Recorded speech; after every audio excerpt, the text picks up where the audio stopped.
የካሜራ ፍርሃትን የማስወገድ ሂደት ክፍል 4።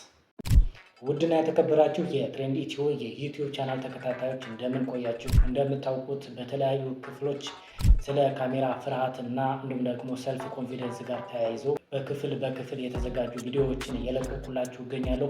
ይሄኛው ክፍል 4 ሲሆን በዚህ ክፍል 4 ደግሞ የካሜራ ፍርሃትን ለማስወገድ እንዲሁም ደግሞ ሰልፍ ኮንፊደንስን ለመገንባት ምን ውሳኔዎችን ወስኜ እገኛለሁ የሚለውን እነግራችኋለሁ።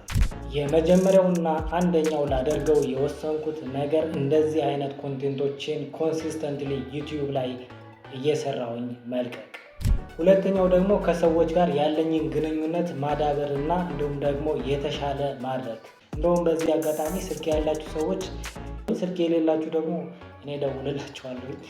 ሶስተኛው ደግሞ የተለያዩ ኮንቴንቶችን ኮንሱም ማድረግና እነዛን ኮንቴንቶች እኔ ላይ አፕላይ ለማድረግ መሞከር።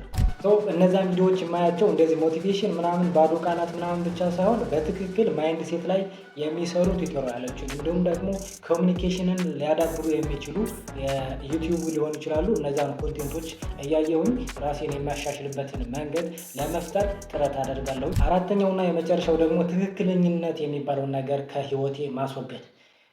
ብታምኑም ባታምኑም ከዚህ በፊት ይሄ ነገር ስህተት ቢሆንስ፣ ይሄን ቪዲዮ ብሰራው እንደዚህ ቢሆንስ፣ እንደዚህ ብዬ ብናገር ስህተት ብናገርስ፣ ሰዎችን ባስከፋስ፣ ከዚህ የተሻለ ማድረግ አልችልም ወይ ምናምን እያልኩኝ ቪዲዮዎችን ከመስራትና ፐብሊክሊ ስፒክ ከማድረግ ራሴን ገድቤ ቆይቻለሁ። ከዚህ በኋላ ስለ ፐርፌክሽን ሳይሆን ስለ ኮንሲስተንሲ እንደማስብ ለራሴ ውስጤ ወስኜ ተነስቻለሁ። ምንም ጊዜም ተግባር ከኮንፊደንስ በፊት ነው።